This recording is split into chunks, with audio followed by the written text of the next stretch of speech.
একদিকে Israel Iran রক্তক্ষয়ী সংঘাত আর অন্যদিকে খোদ আরব আমিরাতের মাটি থেকে মার্কিন সেনা সরানোর জোরালো দাবি।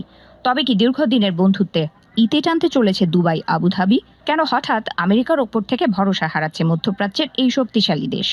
মধ্যপ্রাচ্যে ইরানের ড্রোন আর মিসাইলের হামলায় কেঁপে উঠছে একের পর এক মার্কিন ঘাঁটি।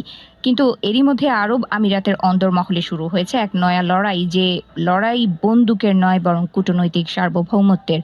খোদ আমিরাতের প্রথিতযশা বিশ্লেষকরাই এখন বুক ঠুকে বলছেন, বড্ড হয়েছে, এবার বিদায় নাও আমেরিকা। যিনি একসময় পশ্চিমা বন্ধুত্বের গুণগান গাইতেন, সেই প্রখ্যাত রাজনৈতিক ভাষ্যকার আব্দুল খালেক আব্দুল্লার গলায় এখন অন্য সুর। তিনি সরাসরি দাবি তুলেছেন, আরব আমিরাতের মাটিতে থাকা মার্কিন সেনা ঘাঁটিগুলো এখন আর কোনো কৌশলগত সম্পদ নয়, বরং বোঝা হয়ে দাঁড়িয়েছে। তার সাফ কথা, সময় এসেছে এই ঘাঁটিগুলোতে তালা ঝোলানোর। কেন এই হঠাৎ ভোলবদল? উত্তরটা লুকিয়ে আছে আমিরাতের আত্মবিশ্বাসে। আব্দুল্লার দাবি, ইরান যখন হামলা চালিয়েছিল তখন আমিরাত নিজের আকাশসীমা নিজেই রক্ষা করে বিশ্বকে তাক লাগিয়ে দিয়েছে। মার্কিন ছায়ায় না থেকে নিজেদের আধুনিক প্রযুক্তিতেই যে তারা সুরক্ষিত, তা আজ দিনের আলোর মতো পরিষ্কার। তবে বিশ্লেষকদের মতে, মার্কিন ঘাঁটিগুলো থাকার অর্থ হলো ইরানের লক্ষ্যবস্তুতে পরিণত হওয়া। আমেরিকা ও ইরানের এই ইঁদুর বেড়াল খেলায় কেন বলি হবে আরবের মাটি? এই প্রশ্নই এখন দানা বাঁধছে আবুধাবির অলিতে গলিতে। সার্বভৌমত্ব রক্ষায় বিদেশি বুটের শব্দ আর কতদিন সহ্য করবে আরব জাতি? এদিকে তেহরান থেকে আসছে একের পর এক চাঞ্চল্যকর খবর।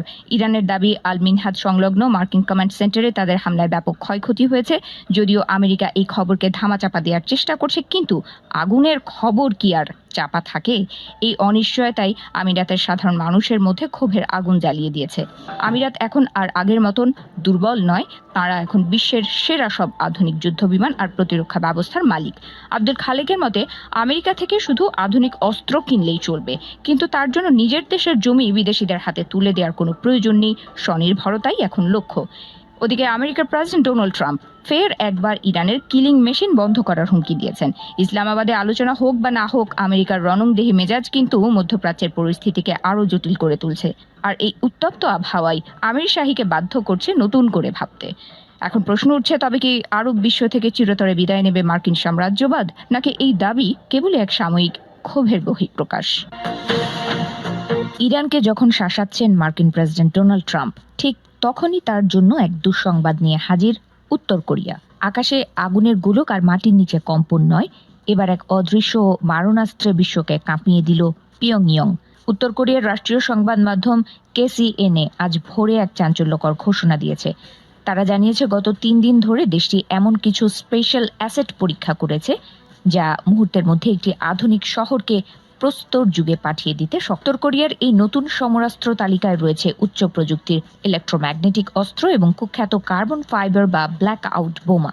কিম জং উনের বিশ্বস্ত জেনারেল কিম জং সিক এই পরীক্ষার তদারকি করেছেন।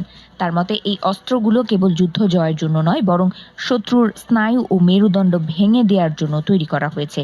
বিশেষজ্ঞদের মতে, ব্ল্যাক আউট বোমা সরাসরি মানুষের প্রাণ না নিলেও একটি দেশের অর্থনীতি ও সামরিক শক্তিকে পঙ্গু করে দেয়। এই বোমাটি বিস্ফোরণের পর বিদ্যুৎ কেন্দ্রের ওপর হাজার হাজার পরিবাহী গ্রাফাইট ফিলামেন্ট ছড়িয়ে দেয়, যার ফলে পুরো গ্রিডে শর্ট সার্কিট হয়ে বিদ্যুৎ ব্যবস্থা পুরোপুরি অচল হয়ে পড়ে, অন্ধকার হয়ে যায় গোটা দেশ। অন্যদিকে এদের হাতে থাকা নন নিউক্লিয়ার ইলেকট্রোম্যাগনেটিক পালস অস্ত্রটি আরো ভয়াবহ।